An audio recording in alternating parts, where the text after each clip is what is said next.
Hello and welcome to Season 2 of the Soccer Coaching Podcast. I'm one of your hosts, Scott. And I'm your other host, Mark. In each episode, Mark and I will discuss the key topics that impact on football coaching in the foundation and youth development phases.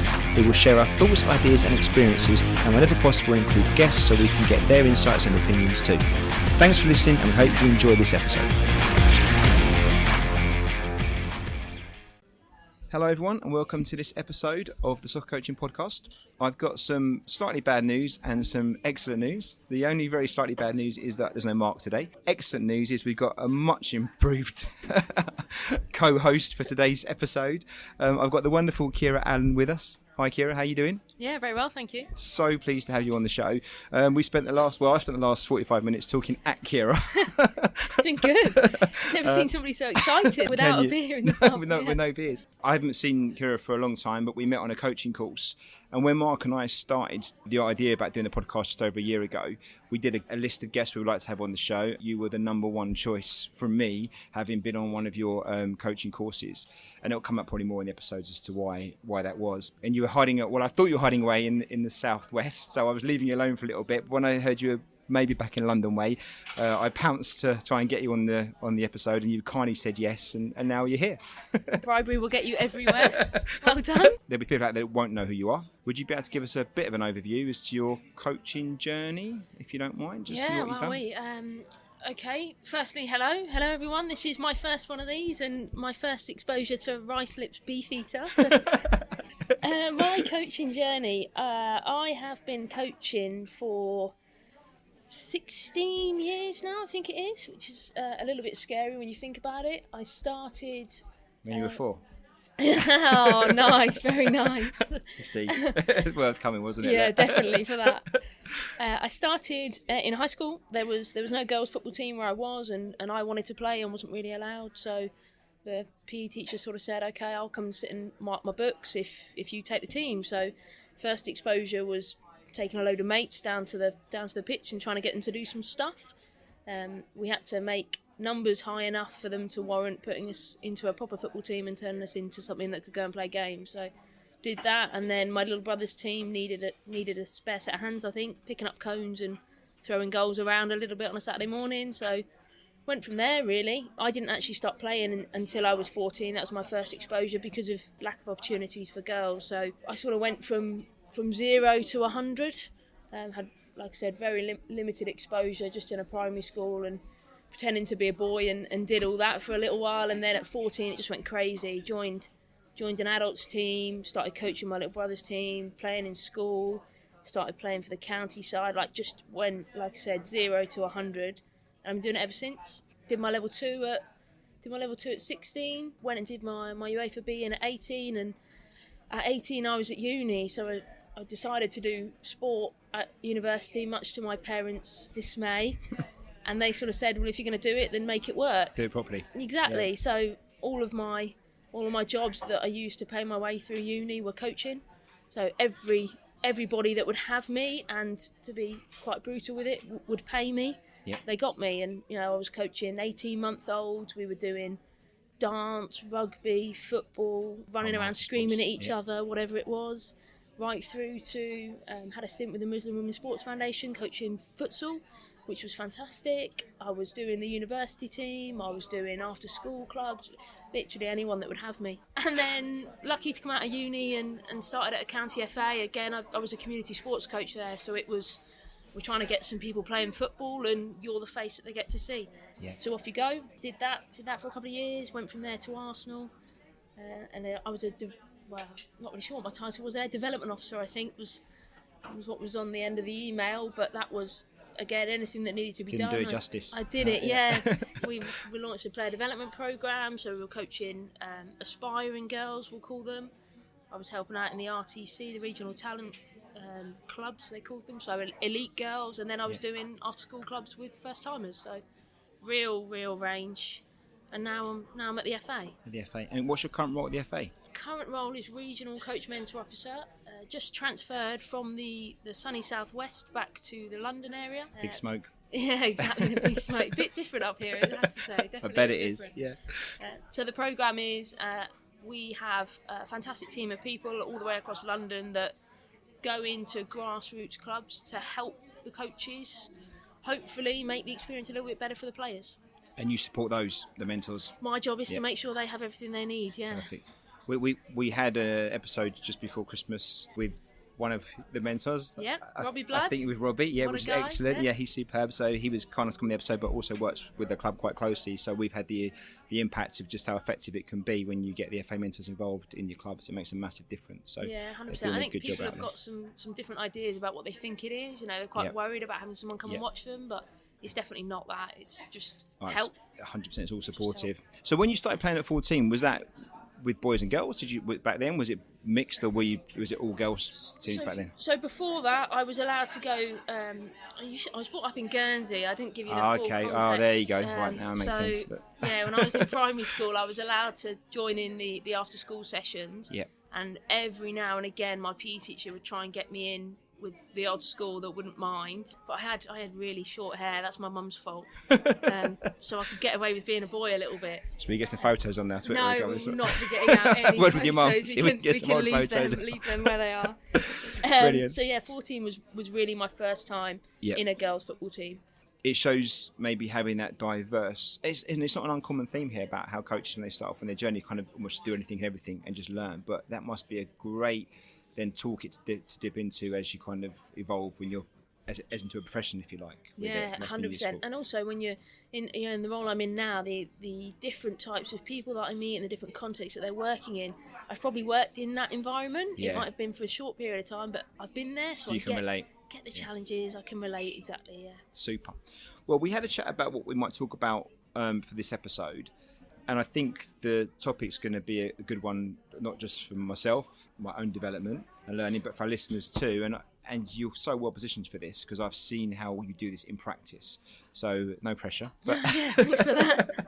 The theme's going to be how to deliver an effective session for all players. And it's funny because when we spoke about it, or we exchanged emails about it, in my head straight away, what I was thinking about was so different to the bullet points you came back with, and it reminded me straight away about how far I've still got to go to really be a competent coach, because I kind of just straight away saw the practice and how I might think about the session itself, and maybe a bit planning before, but certainly in the session. And you've gone straight with other points, but even way before that. So I've learned something even just on the notes alone before we even started the episode. But we'll go into more details. Namely around that I that. use bullet points to get there's that. Yeah, get my message across. I need the bullet points. It worked for me. But obviously we'll just have a chat around that and we'll see where the conversation takes us. But that's the theme, if that's okay. Yeah, sound all right. Okay, so I guess before we get into maybe what we might and might not do with trying to make the session work for all, why is it important? I know it sounds probably maybe obvious in some ways, but from your perspective of things, why is it important that as coaches we do think about trying to make the session work for all the players? Crikey, you're hitting me with a big there one. You go. That was a curveball there. Look, that was a curveball. We've got to sell the why first. You should know this. We've got to sell the why. I think if we really reflect on what football is, and I'm not going to get all deep and meaningful on you here, but I think the power of the game is unbelievable. We can get 22 people turning up and running around after this leather thing. When it was introduced, I've got no idea, but all of a sudden we decided to stick a jumper on somebody and 5 letters, which went they were in charge. So we have these, anything up to 22 people, you've got bigger squads, it's more than that, but they're coming to you to get advice, guidance, help, wanting to improve. They could be down the park, kicking the ball around. So I think it's really important that we recognise that people are giving up their time, that precious commodity we haven't got a lot of. And then also thinking about, and being a little bit selfish, I think we forget to do this sometimes when we're coaches, but you're giving up your time. You're probably going to be there 15 minutes early. You've probably had a little think about it before you get there. You're definitely going to be there after everyone's gone home and, putting the goals up, you're putting a lot of time and energy into this. So if you are going to give it your time, you might as well give it your time and make sure it's useful. It's my big message. Yep, that makes sense. I do also think that if you're thinking about everybody in the session, there's a good possibility then you may also negate some of the other problems that you might get if you don't. So we get quite a lot of coaches talk to us about player behaviour. And it's not a criticism of any coaches, but when you actually look at it or you listen to what's going on, especially if you observe a session, you can see that sometimes those issues become from it's the one or two children, that players, not always children, sometimes it's grown-ups, that aren't getting out of the session what they might want to get out of it, rightly or wrongly. And I think as a coach, if you can kind of cater for everybody, then you've probably got more chance of avoiding some of those other issues that then can impact on the effectiveness of the sessions that you're running. And it's probably worth is giving some thought to actually is everyone getting the experience that you want out of that session, and maybe not just what you hope they're going to get out of it. And I think some of the things you've got down here on the notes, I think that would probably cover some of that stuff as well. Yeah, hopefully. I think when you first sent it across to me, I had this thought around, for me, there's a difference between coaching and facilitating. And, you know, if we look at the title, How to Deliver an Effective Session for All Players, I think we can facilitate a session for everyone, and that's really important. I don't think we can always coach everyone all the time. And so some of the stuff that we'll talk about here is, you know, how do I put on something where the player gets to own the session and therefore make it effective for them? And that's whether they're, 5 or 35 or, 85 doing walking football. It doesn't really matter. But for it to be effective, it's not all about me as a coach owning it. Yeah. And that's probably one of the most important things I wanted to get across to people today. That's an interesting observation, because it's funny, I always think of myself more of a facilitator than a coach, and for that very reason I think I'm quite good at creating the environment, but actually I've got worked on my actual coaching bit. But I never saw it like that. There is a proper divide. It's not like it's one or the other. Actually, you can do both, but you've got to facilitate the environment first and then do your coaching. So I've never looked at that before, but that's quite an interesting way of positioning it. Okay, so if there was something then on this topic, what would you say was the first thing we should be considering as coaches? I mean, the first thing for me when you sent across this title, if I'm gonna go and deliver to something, and I know there's loads of podcasts out there and they're all saying the same thing, but you've really got to get an understanding of who it is that you're working with and yourself. I think that's quite important. So I started to jot down notes and really started to think about, okay, so if I'm gonna get to know a group of players, what is it that I need to know? And I sort of came up with some basics. Yeah, all the easy stuff. They're probably the stuff that you've got on a sign up or a registration form. You got an age, you got a date of birth, and therefore you know their birthday, which is pretty important. We often forget that one. But again, you're right. Everyone's got this, but I would not even thought about that as part of this topic theme. And you're dead right. I mean, I do look at it a bit more now with if you're a July baby or an October baby, because that's going to make a difference maybe on your development. I can kind of look at you now as a player slightly different. I'm not saying expect more from October baby, but you can understand if they're physically a bit stronger, maybe a bit more advanced. I probably learned to do that almost more subconsciously than consciously. But I think for coaches, it's such an, if you don't know the team if you've never met the team before and you've got a list of names, registrations and date of birth, well, that's not a bad little starting point, is it, to give you a picture where you're at with the group? 100%. Yeah. And actually just that, what you've just said there, is you were doing it subconsciously. So if you really do want to coach them effectively, if we can bring it back into our consciousness, then can get more use out of it. Exactly. It might just resurface a few things for you. Yeah. So, you're completely right. We talk about children being born at different times of the year, and therefore they might be maturing or working differently, but you've also got their age will affect the school year that they're in. So I'm working with a group of players at the minute, and we've got some 14 and 15-year-olds in. So they're doing mocks. Yeah. So they're turning up to training and they're absolutely exhausted. They're useless. Yeah. They're useless to me. They're useless to the session. They're useless to themselves. So under pressure and stress and working outside and doing other things. Yeah. So if we can start to get an understanding of, well, we probably know that's going to come at that time of year, then okay, we can manage around it. Great. Yep. Exactly. Then you've got the rest of the registration form. You got their name. You've got their parents' name. Have they got any siblings? And if this isn't on a registration form, I'd encourage people to think about it, because football clubs are always looking for new players. There's a really quick win. And then you've got mum and dad. Is it dad and dad? Is it mum and mum? Like, what's going on there? Because we need to understand the context and the family upbringing. Yep. Who's going to be turning up to training? Are they going to be turning up to training?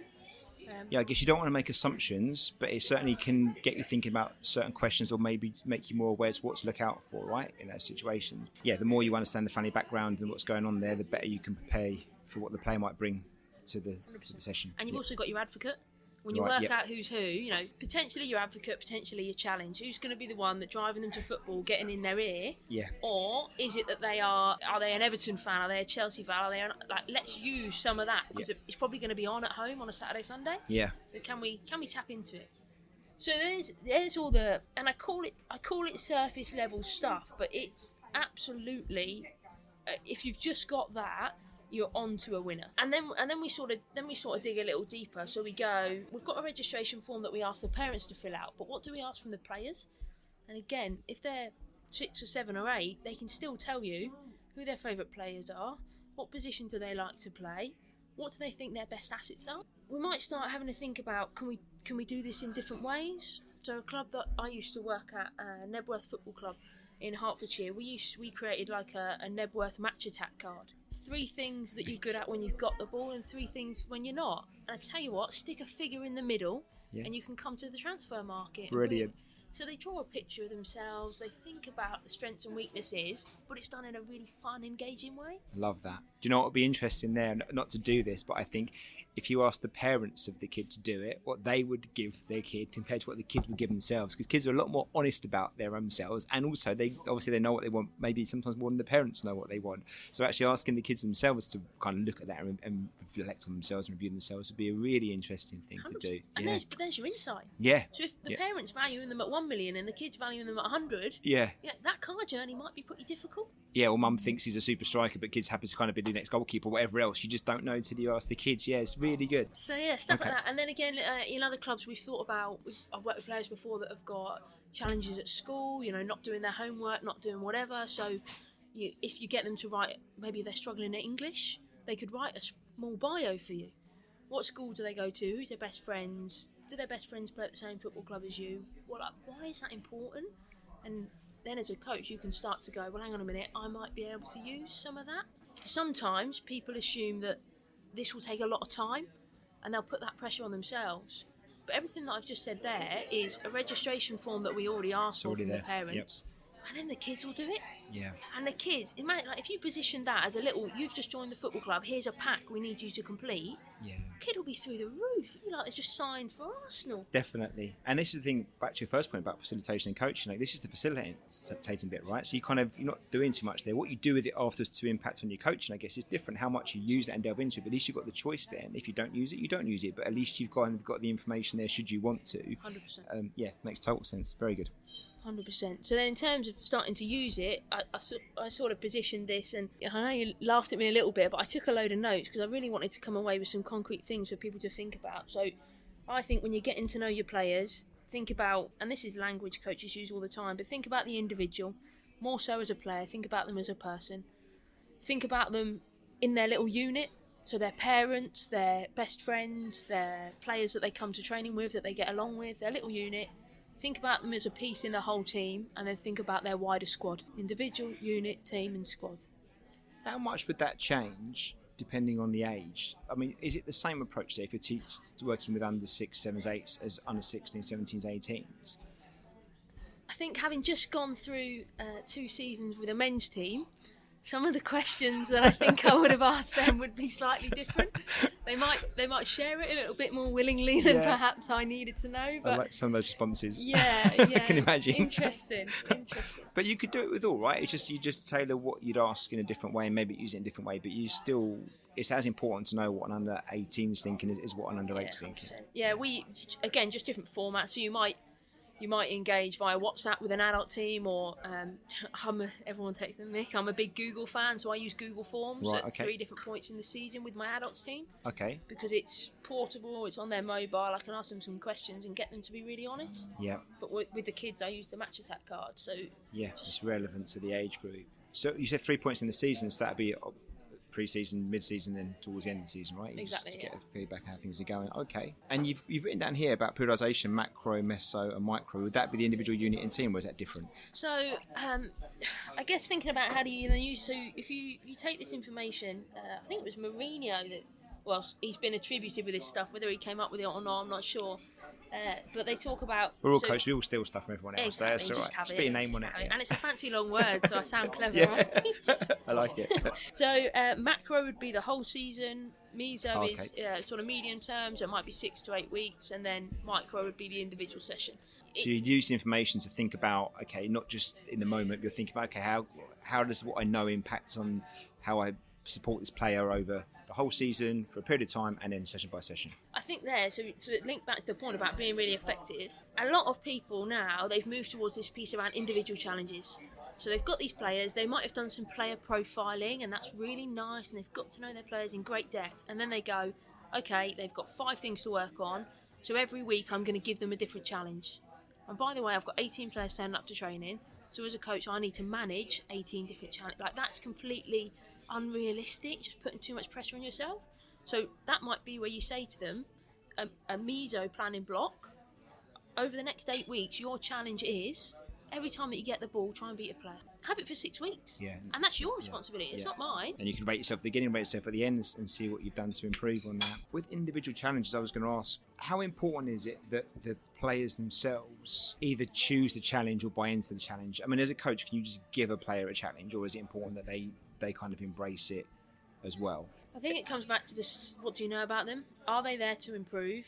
Are they there to kick about with their mates? If it's the latter, it might take you a little bit longer to buy into a challenge. They might not want one. If it's the former, then you can really let them own it. I've seen pieces before where they say, okay, your favourite player's Drogba, for example. What's he really good at?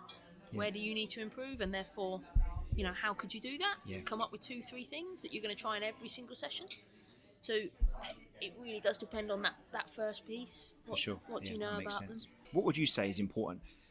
I think as coaches, we're quite keen to try and fix weaknesses or areas for development. But how much of it should we focus on strengths as well and improve on the strengths? Should it all be about trying to just fill the holes where there's gaps, or should we be trying to get balance between actually, you've got great feet, so you should be using those great feet, but also we've got to work on that defensive side as well? Do you say it's important to get a balance between working with player strengths as well as their areas for development? I struggle with this question. A lot. I don't know is my open and honest answer. My gut feeling today, let's give them opportunities to continue to practice the things they're really good at. Yeah.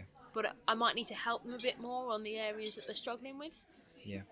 It's a judgment call, I guess, isn't it? Depending on the player, the coach, the environment, and what the player wants and what's needed. I do feel, and I'm flexing on my own coach now, that I think I'm quite positive in the feedback I give to players, but I do feel like I'm always trying to fix the areas to improve, rather than that sometimes just saying, just play to your strengths. Let's just have a fun session or parts of a session where I just recognise the good stuff, but usually in relation to the theme or the topic we're covering, rather than just saying, actually, that was just really, really good what you did there. And I wonder if, I don't think I'm unique in the sense of maybe we just sometimes fix on the stuff that's not going or needs to be developed, rather than actually recognising the stuff that the players have already got that's going well. Yeah, I think it's a blend of the two. Yeah. I think it's a blend of the two. And again, the age group that you're working with will really play into this.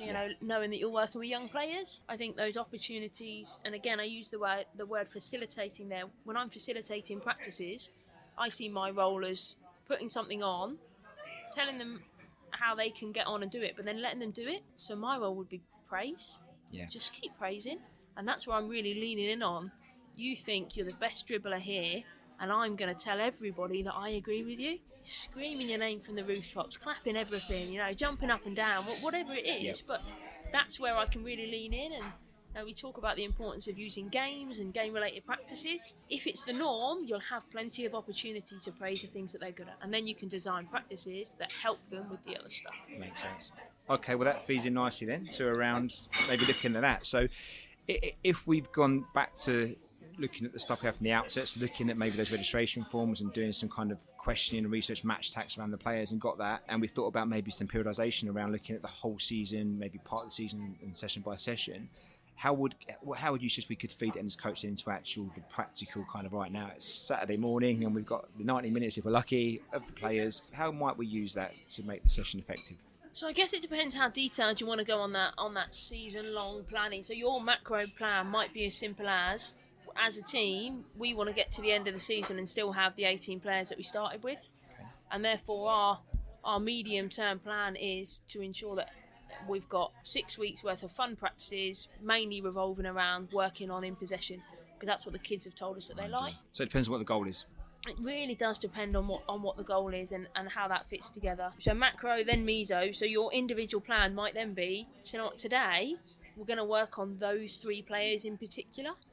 And it might be, to use your terminology about strengths and weaknesses or areas for development, however you want to band it up, everybody else is going to get the opportunity to practice their strengths. So my practice needs to give them the opportunity to do that. Its simplest, easiest way is to play a game. If not, we can be quite clever with game-related practices and how we link those in. But these 3 players, they've got to have loads and loads of opportunities to practice whatever it is. And that's where we talk about, and this is on the level 2, the FA's level 2, repetition, realism and relevance. How can I really put something on which allows players to experience those 3 R's? And it might be week 1 is all about plenty of repetition.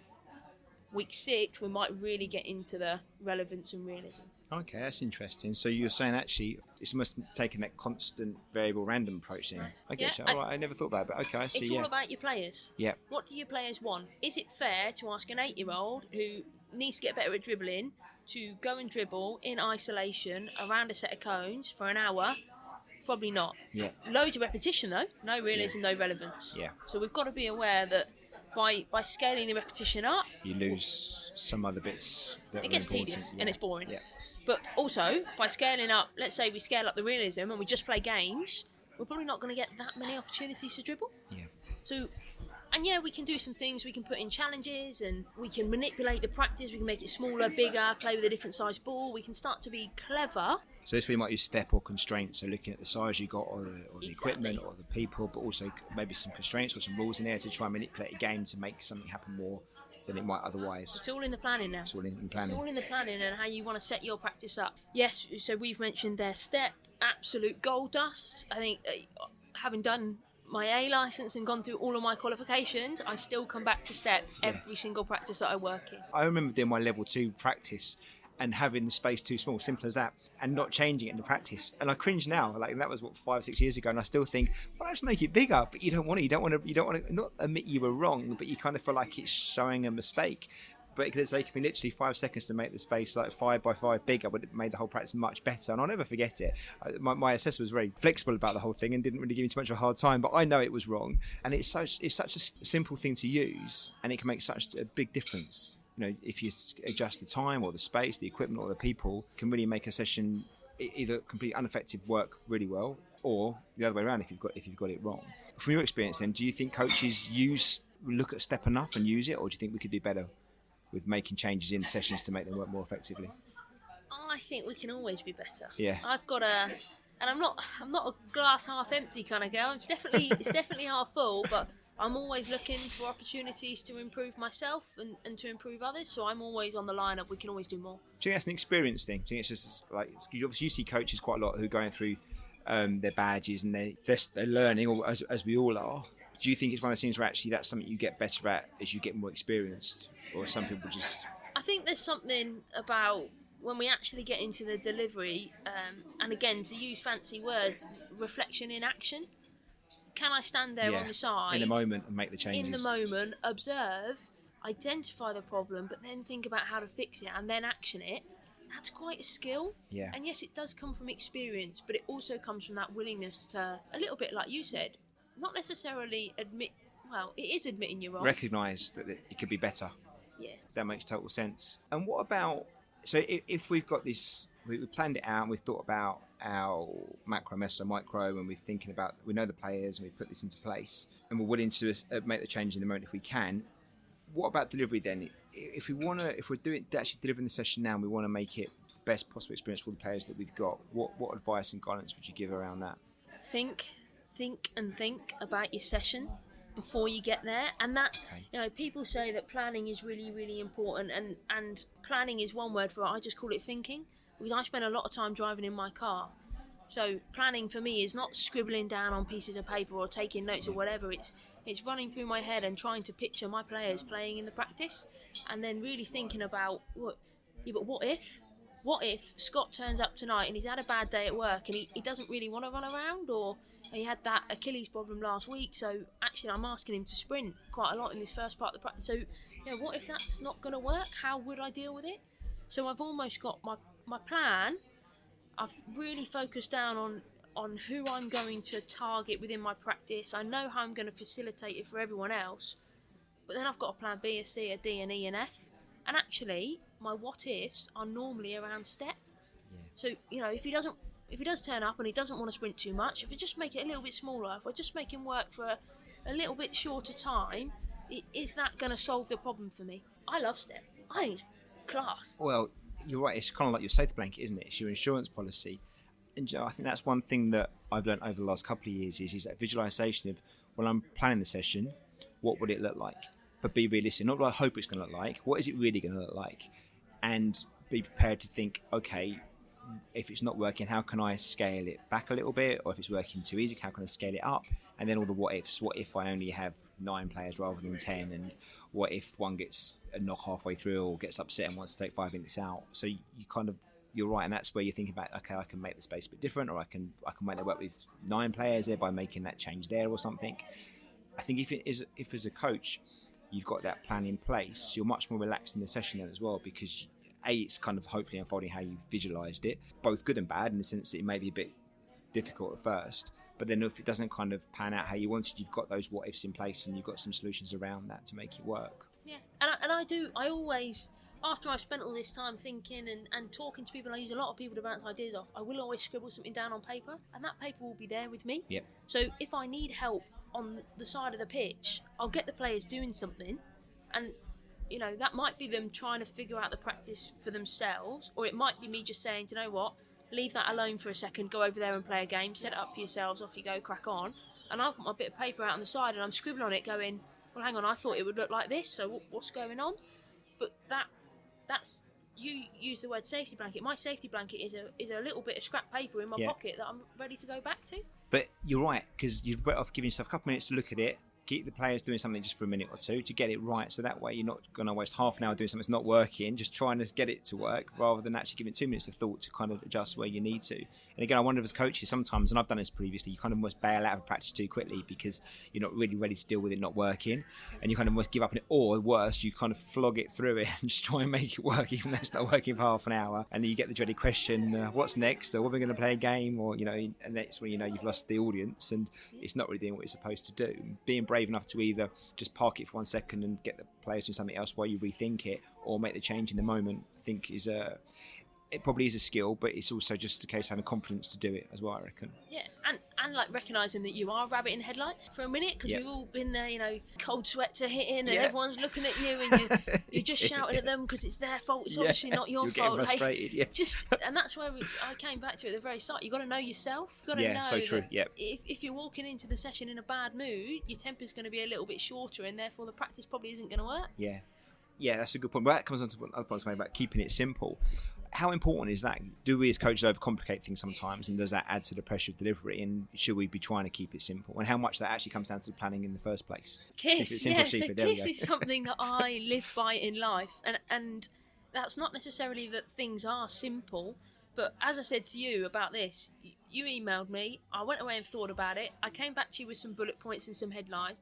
I've got scribbles written down in front of me of me trying to go, well, actually, I think I've got some detail underneath this topic. Yeah. But actually, what do people want to hear? What do people want to go away with? They want some simple, strapliney stuff that they can go and action tomorrow. Yeah, exactly so that. Yeah. Keep it simple, stupid. So what about interventions then? Because this comes up quite a lot in different topics. And I'm not saying they're undervalued or underappreciated, but they are so important to a session.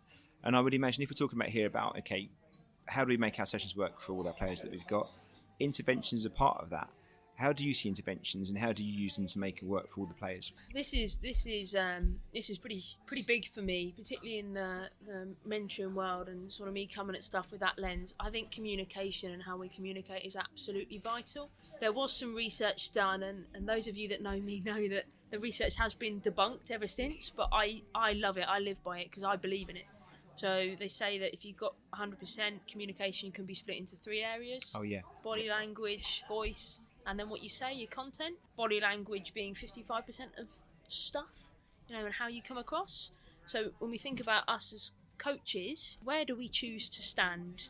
How quick are we to intervene in a practice? How quickly do we walk in to go and make a topic or go and make a point? Do we point? Do we use a whistle? Do we hold our body upright? Are we quite strong in how we're coming across? That's all in our body language.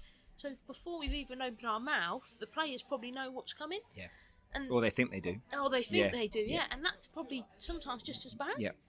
Because they might have got it wrong. You might actually not mean to be quite as aggressive, or not aggressive physically, but if your statue looks like you're kind of being almost critical, but you don't mean to be, that players interpret that way, then that might impact on how they then next execute their next bit of skill, their creativity, 100%. Their freedom and stuff. Yeah, 100%. And like eye contact is absolutely massive in that. So even when you're not watching the players are watching you. Yeah, so true. Yeah. And we all know that when they're not, the parents are. So they know what you're looking at. They know which player you're spending a little bit too long watching, and they know then if you've just been watching them and you go and intervene, there's probably something going. So there's those preconceptions, I think, that we have with, oh no, the coaches intervene, it's always going to be negative.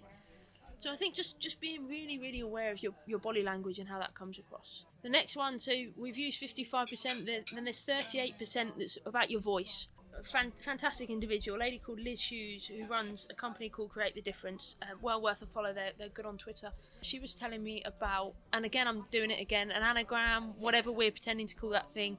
It's VAPPIA, VAPPIA. So the first one, V stands for volume. So usually when coaches go and intervene, they just raise their volume.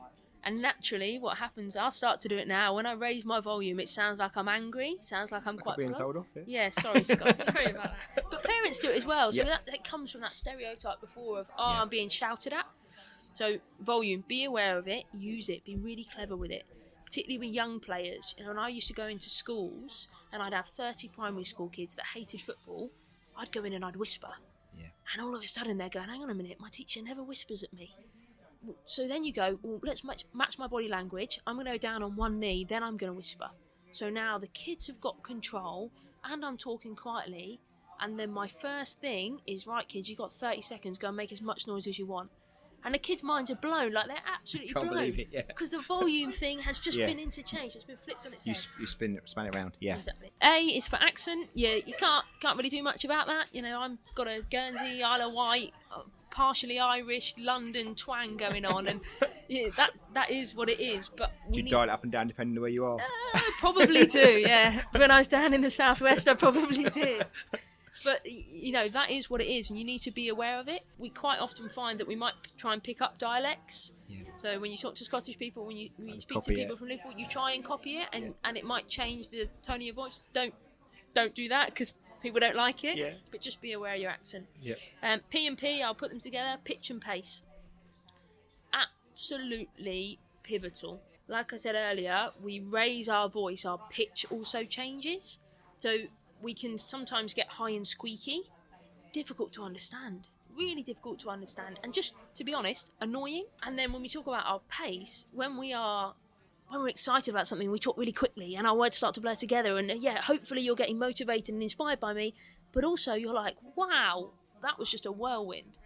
And then at the same time... That's me there. 100 miles an hour. That was our hour-long conversation before this. So excited.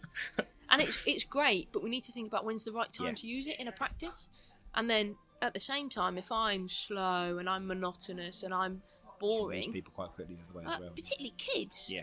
So you've got about 30 seconds attention span. You've got no chance if you're speaking slowly. Like that. Yeah. That's it. You're done. I and A, intonation is the first one. So when you say a statement, it should be flat the whole way through. When you ask a question, it should go up at the end. Okay. That's called intonation. Articulation is the last one, and that is obviously how you pronounce your words.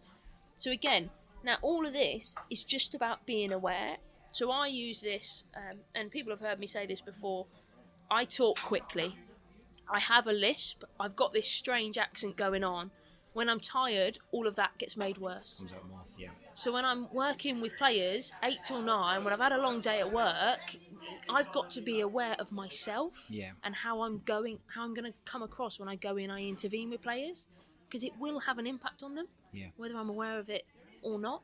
So you've got to make sure that not only you're aware of it, but also then you'll think about, okay, I don't want to necessarily have to have too many interventions where I'm saying too much too many times, because it ain't going to work for them or for me. So then you've got to design your practice, maybe look around, again, keeping it simple in the sense that I don't want to have this time now to be having to give too much advice and guidance. Yeah. Is that how you kind of make it work for you in that way? Be really clever with it.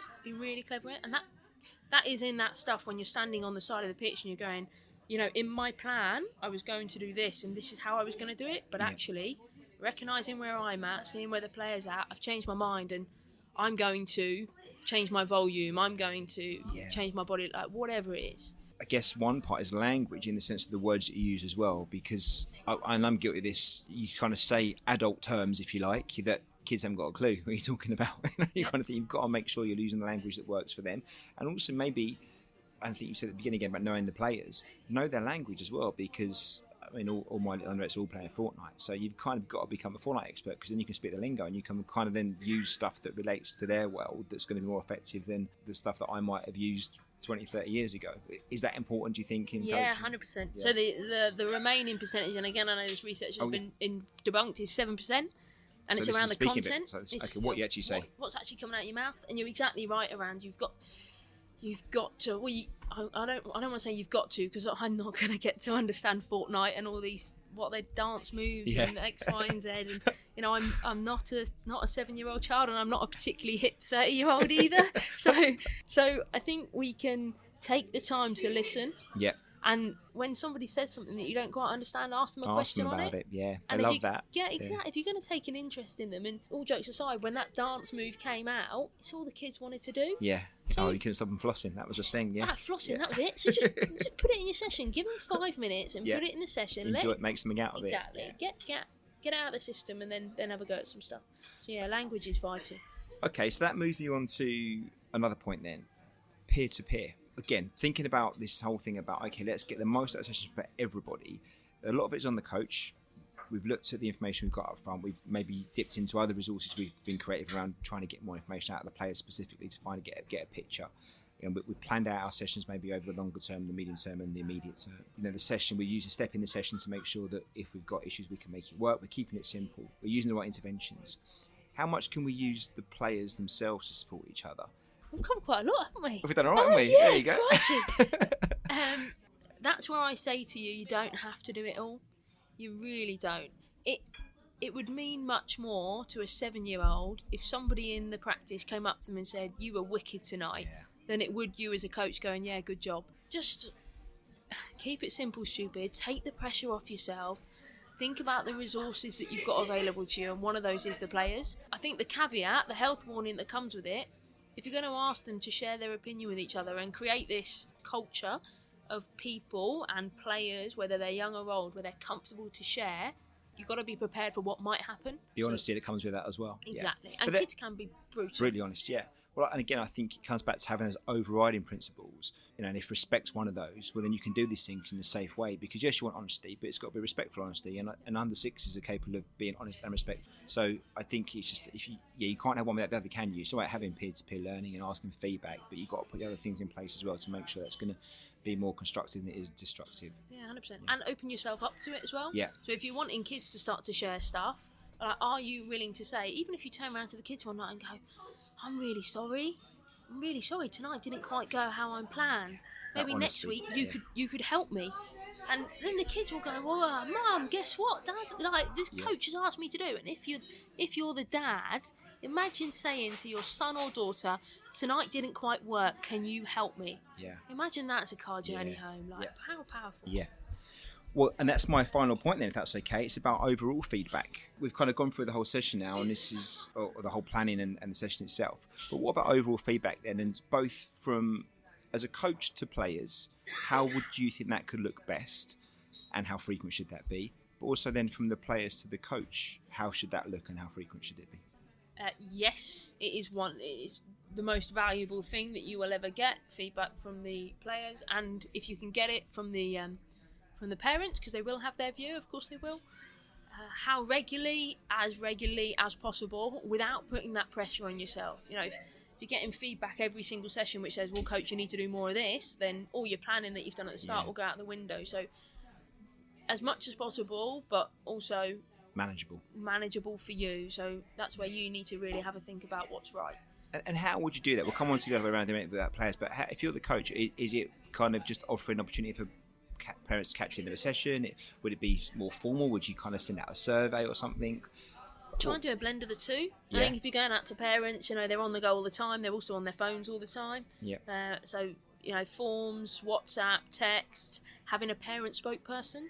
Yeah. Even better, having a player spokesperson. So, I love that. at the end of the session, if you do man of the match, you need to get a little feel from the rest of the players. How did they find the session tonight? And then come back. One player feeds it back. Exactly. So then we're getting all that social corner, the psych corner around leadership and standing up and being comfortable to say to the coach, well, you were rubbish tonight, sorry about that. But Ciara, I love that. I think, asking 10 under 8s how the session was as an open question in front of all of them, you know what you're going to get, because no one's going to come and say, actually, Scott, I thought that was a bit rubbish, didn't like that bit. Well, actually, one or two might, but they'd always be polite at least. But actually, if you let them think about themselves first and they share their own thoughts, it'd be funny what they say to each other at least about, because some might have loved it, some might not, and the reasons why. And you're much like then to get the honest feedback from one of the players saying, well, I'm not going to tell, you don't know who said what, but okay, well, the feedback is this, Scott. Some of us really love this bit, but this bit wasn't so good and things. I think that's that's a brilliant idea. Or a whiteboard, chuck a whiteboard on the floor, chuck out a load of pens, score on them.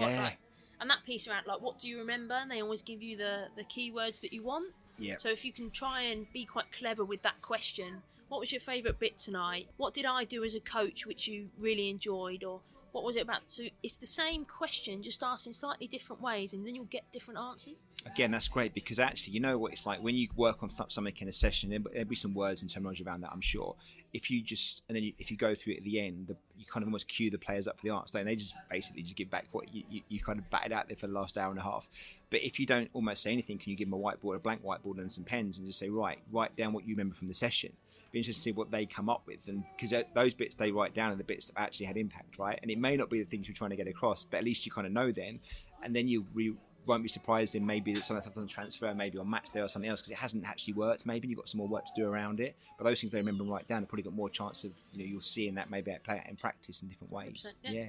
And again, the same question: what did you get the opportunity to practice tonight? And if they come back with something that's not your topic, absolutely great, because it means you probably delivered a game-related practice, but also it gives you an opportunity to reflect and go, well, did I get enough? I missed this, but I got a bit of that instead. Yeah. So same question, asked differently, different response. So what about coaches giving feedback to players? How should that look? Depends on that question at the start. Why the players there? What do they want? I've been in environments where there was player and parent meetings every 4 weeks. Been in other environments where they didn't want to talk at all. I've been in a men's setup where certain players would come up to you straight after the game and go, right, come on then, tell me. They'll probably let you know how often they want to hear. Yeah. It's unfortunately, this is difficult for coaches. It's not a one size fits all. We design these quite nice forms actually around trying to give players constructive feedback, breaking down their technical elements in certain ways and giving like a little colour ranking but positive, some super strengths and stuff like that. And we don't use them at all. We just think, it's a journey anyway. We say to parents that if you want some just chat around how your kids are getting on, let us know. We'll book a time to have a chat with you. Happy to do that, and we'll be honest and open about that. But otherwise, it really should be done almost like organic. It just happens, and we'll see. And actually, they can have flat weeks, even months. They can have brilliant weeks and months. So I don't get too carried away in the short term. Just think long term. So I'm not against reviews, but I think certainly in the younger year groups, it can maybe do more damage than good. Inevitably, you could give 10 great points and one bad point. It's the bad point that people kind of get obsessed with. Or not bad point, but one area for development. That's the bit that becomes... And it's quite subjective, isn't it, as well? It's like, that's what I see, and it may be right. I think sometimes it's just the process that's important more than anything else. Yeah, 100%. I think we can learn a lot from education. In primary schools, how often do they sit down with them and talk about what's going well and what's not? Yeah. And when they do, they frequently use 2 stars and a wish, or I know Robbie was speaking about 3 stars and a wish that we often use in mentoring. So if that's working for them in an education landscape, can we steal some of those ideas and apply them in football? Definitely, maybe just not so formal. Yeah, it's in a more of a fun way, yeah. And if we are going to do those profiles, those match attacks or profile wheels or whatever you want to do at the start of the season, keep referencing them. You might just have them in a folder in the bag by the side of the pitch. And well, if one of your first questions, like you said at the beginning, is what do you want to do? What do you want to get better at and stuff? They've almost written out their own kind of review for you, haven't they? Okay, what do you want to get better at? How do you want to do it? What you're ranking yourself now? And they can almost do that as they go along the process. You haven't got to even give the rank, and they can say, well, I wanted to get to, I was a 6 on this point, I wanted to get to an 8, and a 10, but I've got up to an 8 now. Almost takes it out of your hands to the coach as well, and they're owning that part of the journey. Ciara, that's been fantastic. Before we let you go completely, I'm going to put you under the spot a little bit here. Most of our listeners, I think, or a lot of listeners, work in the grassroots space, various age groups, and we've got to get that balance between trying to develop the players and also bring out teams on weekends to be competitive, but obviously still focus on development. Is there any tips, advice, guidance, anything you think actually, if you were running an under-10s girls grassroots team, Saturday training, Sunday matches, any tips, guys? Well, how would you go about it? Anything you were saying, this is what I would definitely have as my kind of non-negotiables, if you like. These things I would definitely do, these things I definitely wouldn't do. Anything that you think you would like to share with us as coaches? I think I'll wrap some of this up. The first thing is for everyone to enjoy it. And I know Including that's the something, coaches. and that's probably the bit that I'm getting at more so than, because we get so wrapped up in everything being fun and everything being enjoyable for the players, but we often forget about ourselves, and that is something that a lot of grassroots coaches, and myself included, learn the hard way. You've got to enjoy this. You've got to. I'm telling you. You've got to have fun. you need to enjoy this process, and so I think everything that we've covered tonight. Get to know your players. Keep it simple, stupid. One that we've probably not spoken about, in fact 2 that we've not really spoken about, under promise and over deliver would be a big one for me, because life happens. Yep. And so if at the end of the season you go out there and you do all these glossy things, and oh, by the way, we're going to give you feedback every 6 weeks, and we're going to have this plan, and I'm going to send you if you can't stick to it, then don't tell people you're going to do it, because then you're only letting yourself down. Yeah. So under promise, over deliver. And then my final thing, and this is my favourite 3 letters, like a toddler, I ask this question all the time. Everything that you do, have a reason why. And if you're not 100% sure, and if you can't always pin back your actions to that why, then you probably need to rethink it. Have another look, and then just. And I've got to plug it again, because it's absolutely invaluable, and it's not something that I had available. Scott, I know you didn't have it available, but the FA now have an absolute wealth of support available for coaches. The boot room is like a coaching library. It's crazy, but there is also this coach mentor workforce that is available all across the country of people that just want to help you. Tap into it. Ciara, that's so true. I can't speak high enough of the FA boot room. We use it quite a lot. The mentorship program's been fantastic for us. And you're right. I think there's an expression that the best form of player development is coach development. And I think it's so true. The more you develop yourself as a coach, then the better your players benefit from that. And it's talking to people like you. It's getting the tips, ideas, and just getting a picture of stuff that enables us to hopefully give a better experience to the players that we work with. So thank you so much for your time today. It's been a pleasure having you on. I hope at some point in the not too distant future you can come back on again, and we can cover another topic if you don't mind. Yeah, cool. Genuinely, the youth mods that I did were fantastic, and your particular one I did with you was the best coaching experience I've had during my relatively short journey so far. But it really was, because what you enabled it to be was that serious fun. It was always about making the environment right for us as coaches, that we could then feel right for the players we were going to be working with. And it was probably the first time I kind of did one of the coaching courses where I thought, actually, everything I'm doing here, I can really see how that would transfer back into my own personal development, but more importantly, will enable my players to hopefully have a much better journey because of it, and they have done. So I'm proud of what I've created with our little team, but there's no short part of that is down to you did on the course we were with you. Every single week. Well, it was your guidance, Carla. Thank you so much for that. No. And we'll see you again, hopefully. Yeah, of course. Thanks a lot. Thank you. Bye.